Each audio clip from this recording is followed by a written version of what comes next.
Bonjour, la capsule d'aujourd'hui concerne les transistors d'Arlington. Donc, les transistors d'Arlington sont un type de transistor bipolaire, que ce soit PNP ou NPN. Aujourd'hui, on va travailler avec les NPN. Le principe est le même pour les PNP.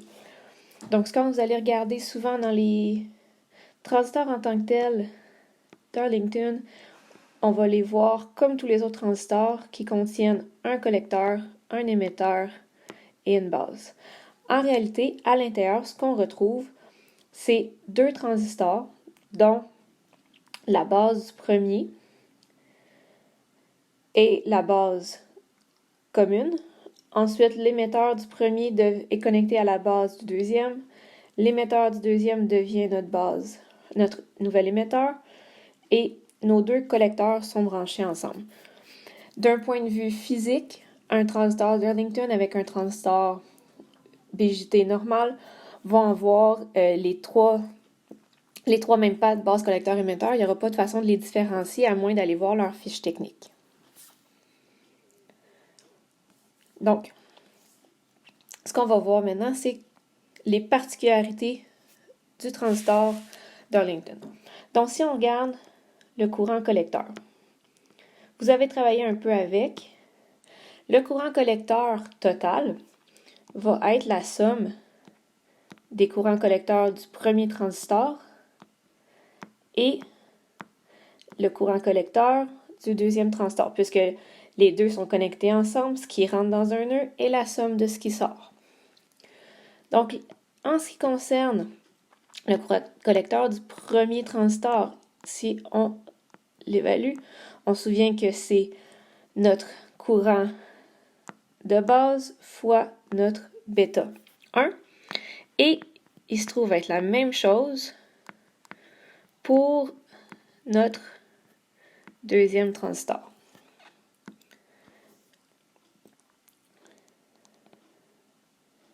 Si on continue à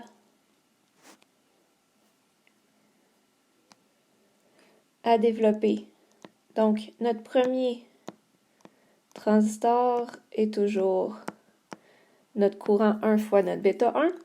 Notre deuxième transistor, on se retrouve que notre courant de base du 2 est en fait égal aussi au courant émetteur du 1.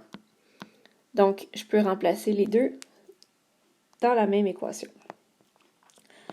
Ensuite, notre courant émetteur, si on le redéveloppe, c'est la somme de mon courant de base et de mon courant collecteur. Donc, mon courant émetteur se trouve à être mon courant collecteur 1 plus mon courant de base 1. Ici, et le tout est multiplié par mon bêta 2.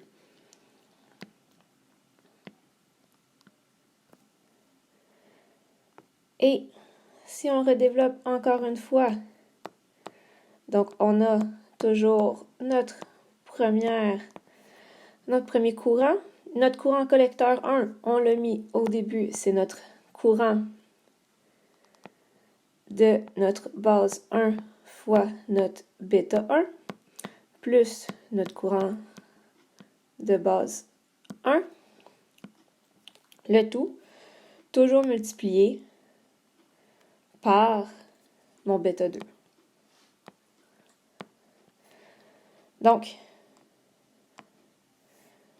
si je répartis mon bêta 2, enlever la parenthèse, je vais me retrouver que j'ai mon courant base 1 fois mon bêta 1, plus mon courant base 1 fois mon bêta 1 fois mon bêta 2,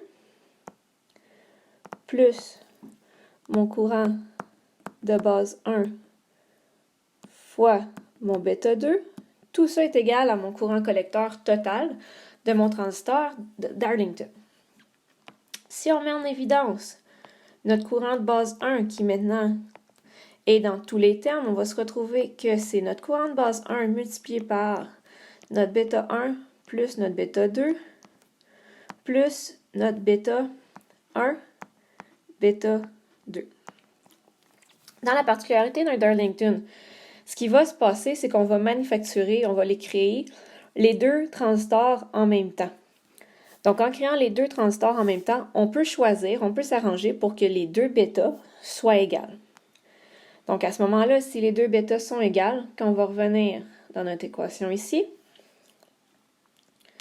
donc si mes deux bêtas sont égales, donc si bêta 1 est égal à bêta 2, qui va être ici dans ce cas-ci égal à bêta, on se retrouve que notre courant collecteur total, donc le courant qui va entrer dans notre transistor à partir du collecteur du Darlington, va être notre courant de base 1 fois 2 fois bêta plus bêta au carré. Donc, souvent, ce qui va se passer, on s'était dit que les bêtas, à part dans les transistors de puissance, donc les gains dans les transistors bipolaires sont souvent très élevés. Ici, on parle des 100 à 300. Donc, même si on se retrouve avec un bêta de 100, bêta au carré va être beaucoup plus grand que 2 fois bêta. On va comparer à peu près 10 000 à 200. Donc, on se rend compte que c'est vraiment plus grand. Donc, on va négliger notre bêta. Donc, souvent, ce qu'on va dire, c'est que notre courant collecteur va être égal à notre courant de base fois bêta au carré, ou dans notre cas ici, notre bêta au carré va être notre gain de notre transistor Darlington. Donc, le but du transistor Darlington, comme que vous avez vu en laboratoire, quand vous allez allumer la LED grâce à votre doigt, c'est de partir d'un très faible courant et de l'amplifier suffisamment pour pouvoir faire quelque chose avec. Donc, dans la prochaine vidéo, c'est ce qu'on va voir. On va utiliser le transistor Darlington comme une switch et voir son avantage par rapport au transistor bipolaire.